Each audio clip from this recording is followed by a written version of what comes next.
Yo, what is up, Ninja? OG over here from Player Essence, and welcome to another PE Nintendo Switch and gaming news video. Today we have some awesome information for you guys. Like always, so let's go ahead and get right into it. Fire Emblem Warriors version 1.3 update DLC pack number 1 is now available for all of you to consume and enjoy. Azura, Oboro, and Niles join the party, or should I say the battle. Nintendo has released the version 1.3 update for the DLC pack number 1 Fire Emblem Fates to Fire Emblem Warriors. Now we're still getting patch notes as they come in, so I might have a later video updating in terms of what it actually gets, or at the very least, at least link it on Twitter. But the DLC pack number 1 Fire Emblem Fates add-on includes new playable characters, Azura, Oboro, and Niles, in addition to new history mode maps, new support conversations, new costumes, a new item, and new weapons. Fire Emblem Warriors is now available for the Nintendo Switch and new Nintendo 3DS. It is an exclusive for that system, so if you have a regular 3DS, you're like, oh wow, this looks awesome, I want to go ahead and buy this game. Remember,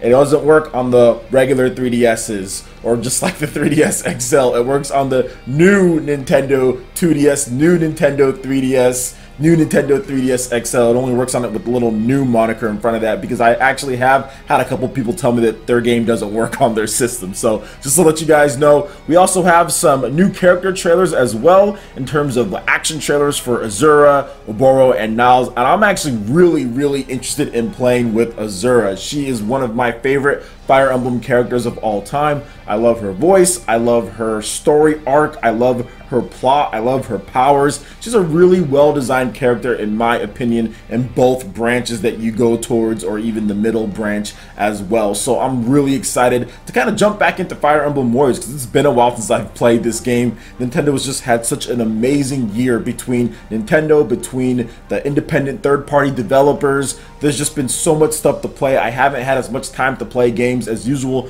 On top of that, my channel's also picked up a bit, so there's just a lot of stuff to do. But yeah, I definitely need to get back into it, because I want to play as Azura, I want to play as Oboro as well, because she was one of the not so unique characters in Fire Emblem as far as Fates goes, but she's still a character that's kind of cool. I love her outfit, I like what she kind of represents in the game, her attitude, and Niles as well. He's a weirdo, but he's kind of cool to play as well in the game. So it's going to be interesting to see how all of these characters kind of stack up once I get my hands on it, because I did purchase the season pass. Even though I haven't beat all of the content yet, I bought the season pass day 1, so I'm looking forward to kind of just getting into it, maybe when I get a little bit more time at some point. So what do you guys think about Fire Emblem Warriors in terms of the DLC pack number 1? Are you guys going to be picking this one up? Are you already playing it? Let me know your thoughts in the comment section below. Alright, and moving into the next article here, we have a big update. Street Fighter V Arcade Edition details team versus mode. Up to 5 players can team up to battle it out. Street Fighter V has gotten better and better since it launched, and I know it launched really rough, but man, there's some cool stuff coming to this game. So Capcom has detailed the new team versus mode being added to Street Fighter V alongside the release of Street Fighter V Arcade Edition. Here are the details. Team versus mode allows local teams of up to 5 players to fight it out to see which side will come out victorious. To start it up, head to the main menu, select versus, which will take you to another screen, allowing you the option to choose team versus. Once you select it, you'll be prompted with a list of different options to match your desired team battle, whether it's against a team of players or CPU. There's also some other stuff as well. Number of team members. You can have a team of up to 5 members. Each team must have an equal number of players. Match format, choose between elimination, the best of series, elimination. The winner stays on as the teams fight to the last man standing. Best of series, each team member will match up against their corresponding opponent until one team wins the majority of matches. If the number of battles won by each team is even, the result will be a draw. Draws can only occur in teams of 2 or 4. Vitality recovery, choose how much vitality the winner recovers after each round. You can opt for partial recovery, green health, and some gray. Partial green, recover actual health or full recovery.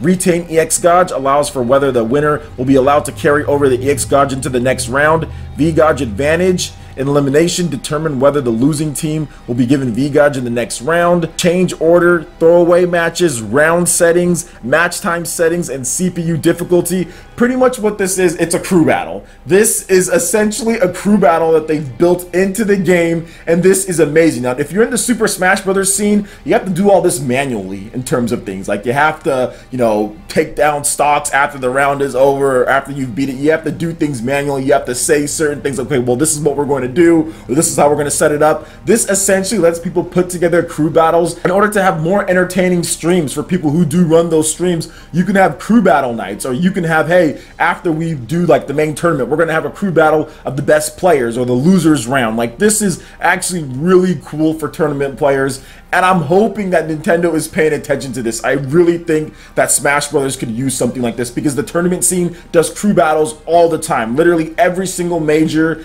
every single big event has some sort of crew battle or some sort of thing that they do, even if it's not even on stage, like live there. There's people that are doing those crew battles and doing that stuff off air. So I do feel that this would be something that Nintendo could really implement into Super Smash Bros., and I would love to see it. But in terms of Capcom Street Fighter V, this is awesome that they're adding this in. They've added in so much content. I mean, if Street Fighter V actually launched in the way that it is at this point, it would have done much better, and I think that it could have retained its value more. But obviously they tried to push it out for the Capcom Pro Tour. But either way, that's the past. All that matters is what they're doing now, and this is pretty cool stuff. I love this mode, absolutely love it, and I'm honestly thinking about buying this game on the PC or on the PS4 at some point, probably the PC version. I'm really honestly thinking about getting it because of all this. So I'm looking forward to seeing all the content and seeing how it all shapes out. So what do you guys think about this in terms of the crew battles being added in to Street Fighter, in addition to all of the content that they've added in since launch? I'd love to hear your thoughts in the comment section below. All right, and moving into the last article here, Nintendo actually starts an official podcast, and it's called, quote, Nintendo Power Podcast. Yo, how cool is that? And Nintendo really has to be feeling themselves if they're going to be doing a podcast, an official podcast, because that's how well the Switch is doing. They are going to capitalize. They are going to go. So let's go ahead and get into these details here. The Nintendo Power brand has finally been brought back from the grave, Ninja, and this is in a big way. Nintendo just released the first episode, so you can go listen to this right at this point, of its new Nintendo Power podcast. You can listen to it, link in the description below. The host is Chris Slate, and he is joined by Nintendo Minute co-host Kit Ellis and Damon Baker from publisher and developer relations at Nintendo of America to look back at the Nintendo Switch's first year. The Legend of Zelda Breath of the Wild developers Anuma-san and director Mr. Fuji, I'm just going to call him Mr. Fuji because his last name is pretty awesome, also hop in to discuss the game, man. So this is really cool. If you guys are old school like me, or if you're a historian a little bit, then you'll know all about Nintendo Power. Nintendo Power was the magazine that, as a kid, as a Nintendo fan growing up, if you can afford it, or if you can see one, or if your friend had one, you wanted to read that magazine. This was before the internet, guys. You had no way of getting information when it comes to video games. You couldn't just look stuff up, or look at a YouTuber, or hear what this person says, or see trade shows. This was well before that. Most people didn't have internet in their houses, and if they did, it didn't have the type of information that gamers have today. Nowhere near it. And Nintendo Power was the way to where you got that information that you needed as a gamer. You got previews, you got reviews, you got in-depth looks at things. Like, this was so cool back as a kid, and they're bringing back that branding as far as the Nintendo Power. They're bringing that back, and they're basically putting it out there, man, saying that they've returned. And I think to do something like this, you really have to be doing well. Like, you really have to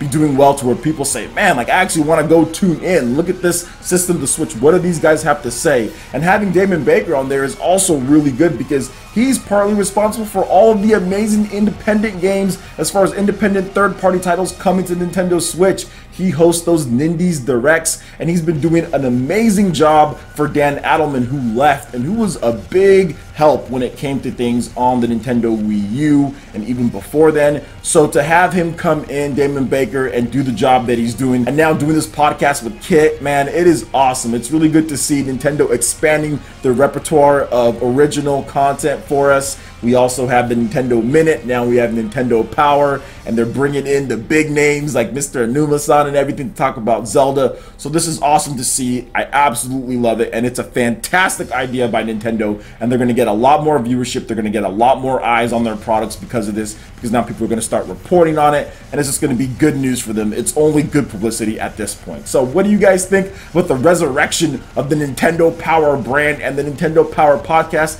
Have you listened to it? What do you guys think about it? Let me know your thoughts in the comment section below. All right, Ninja, that wraps it up for this video here. Go ahead and check out the links in the description below. We've got Facebook, we've got Twitter. Go ahead and give us a like and a follow on our social media. Really helps us spread the content of player assets across the interwebs in addition to YouTube.